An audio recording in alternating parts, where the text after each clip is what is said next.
So I bet you did not expect to see a title of a video that says, before you can earn passive income online, you must become a better person. I feel like it's a little different. You don't see that every day.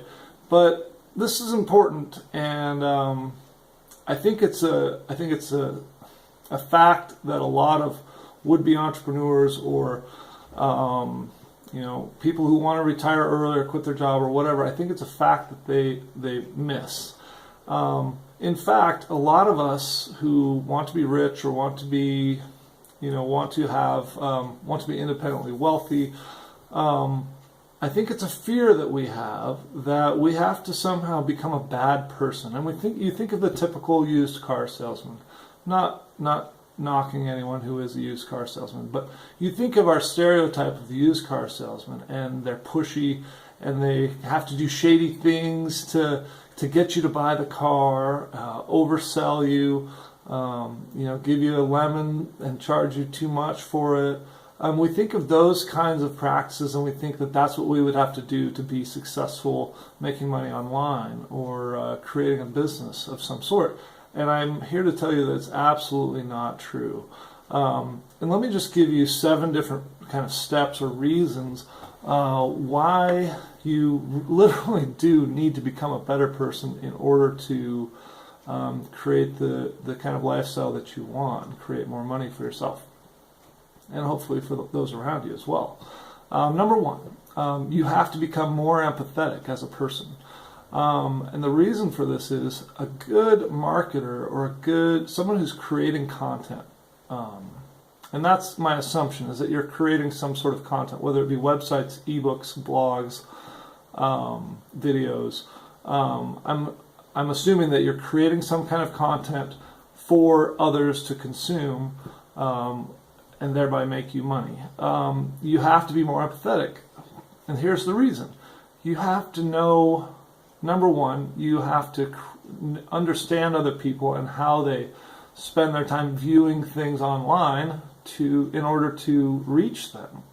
You have to create a quality experience for them.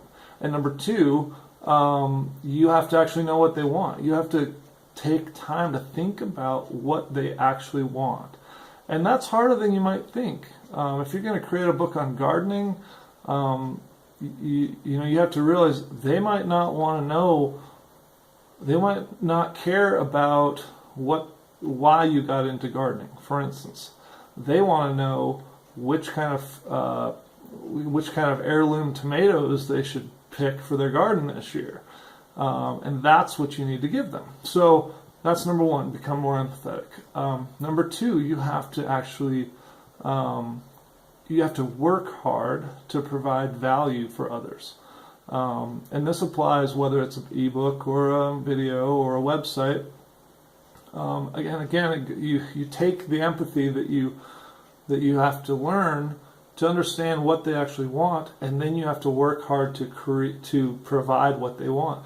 And for instance, going back to the tomato instance, if they want to know what the best heirloom tomato is for their garden, you have to figure that out. You have to do the research, or if you're lucky, you're a master gardener, but you still probably have to refer to your resources to find out what is the best heirloom tomato and why, and then provide that information for your customers.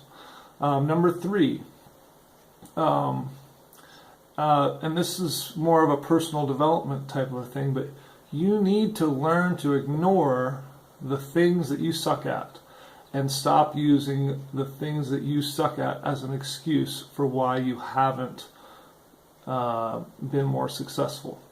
What do I mean by this? I've actually heard some sort of self-help gurus say that you have to find out what you're bad at and fix it. For instance, I'm going to take me for an example. I do not have a good memory.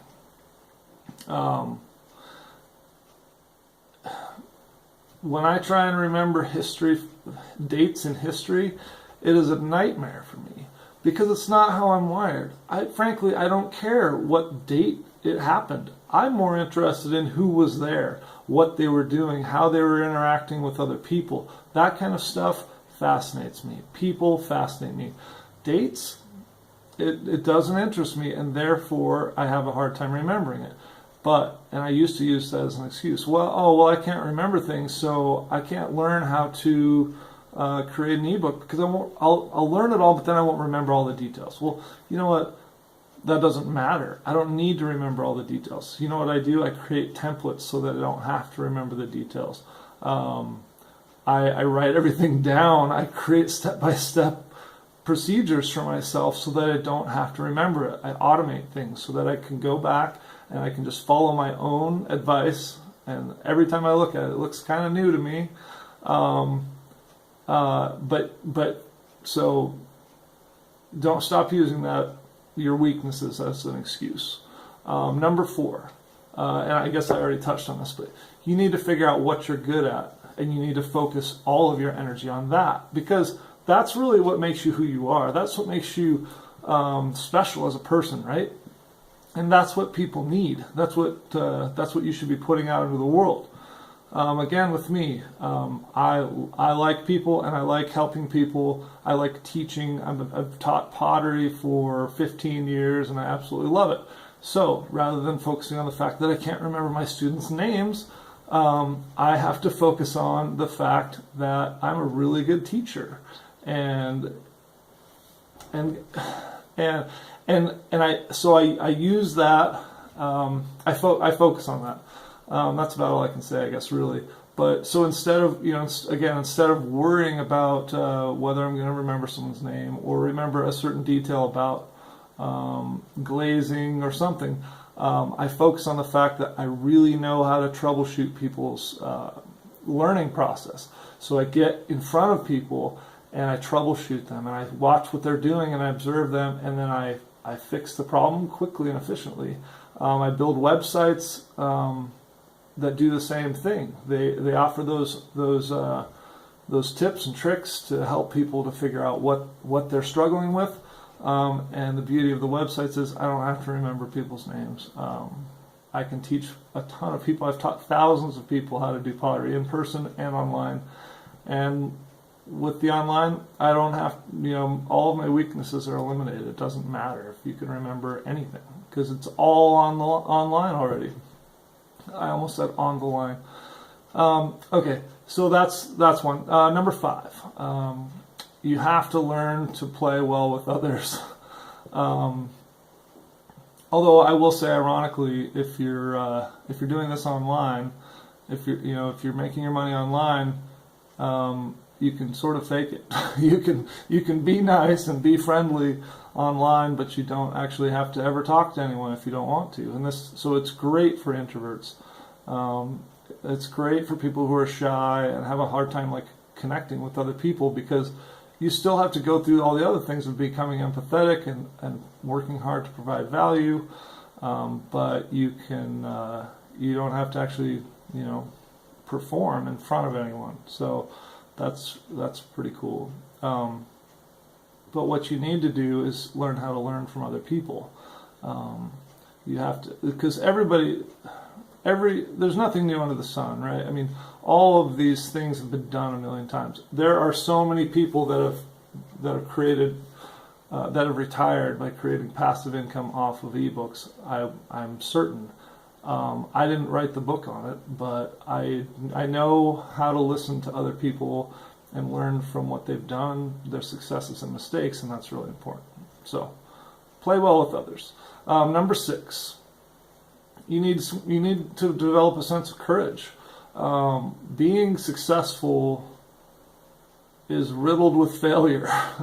If you sit and work at your regular job, you can sort of be mediocre, or you can be good, or you can be bad, and it doesn't really matter. You just sort of exist. So there's not a lot of failure.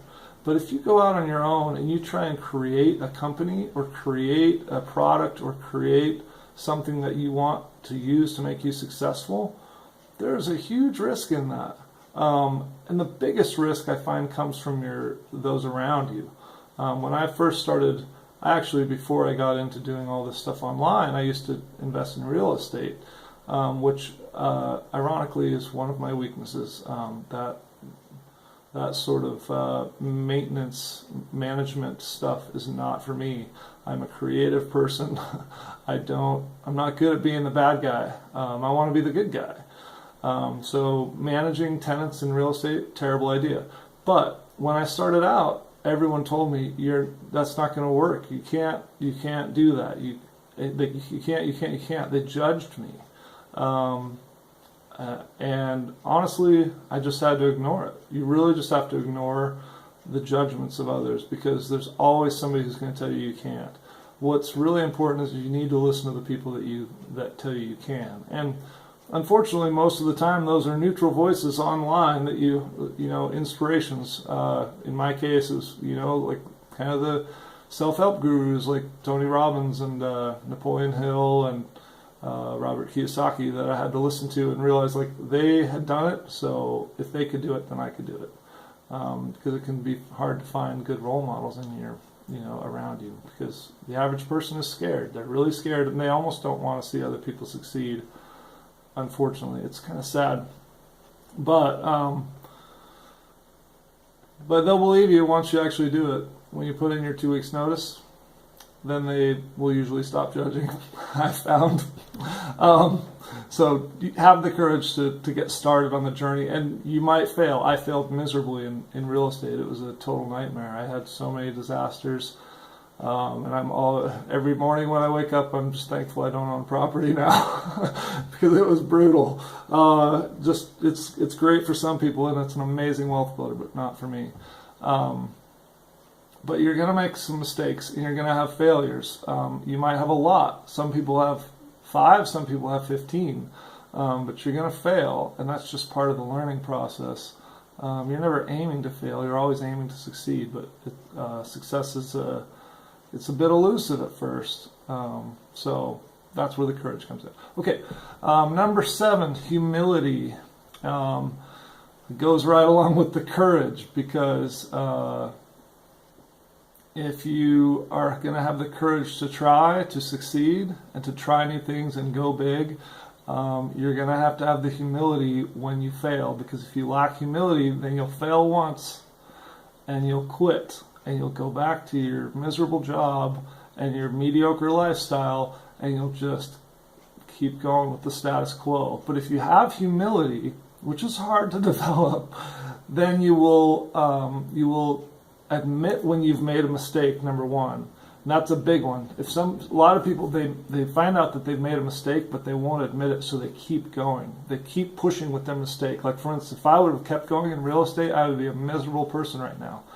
I had to admit that all the work I had done for 5 years was an absolute disaster, an absolute failure, and I had to move forward from that and try something completely different that fit me better.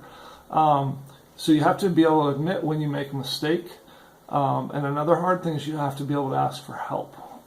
Sometimes when you hit the bottom, you don't know what to do. You don't know what the next step is. And you have to be able to go to the right people. You don't ask your mother-in-law or sometimes you don't ask your spouse, because they're scared too. And they're like, no, we're never doing this again. We're never going to try this again. We failed. We failed, period, the end. You need to ask someone who's failed before and recovered, pick themselves up. And again, a lot of the time you have to go back to those gurus. Find yourself someone that you admire and respect. My favorite person ever is Tony Robbins. I've listened to his audio stuff. I've read most of his books because he understands that process. He understands what it's like to fail, pick up the pieces, and move forward. And it's often on that second or third or fourth try that you actually get it figured out. So you realize you made a mistake, ask someone for help, and then just have the courage again to go fix your mistake, change directions, and try something new. So anyway, those are the kind of 7 ways that you're going to have to become a better person if you want to be successful earning passive income online. I have a lot of other videos. I hope you'll check them out. You can, if you need some ideas for actual vehicles for creating passive income, or check out some of these other people that are really great at earning passive income. And I thank you for listening. Good luck on your journey, and have a great one.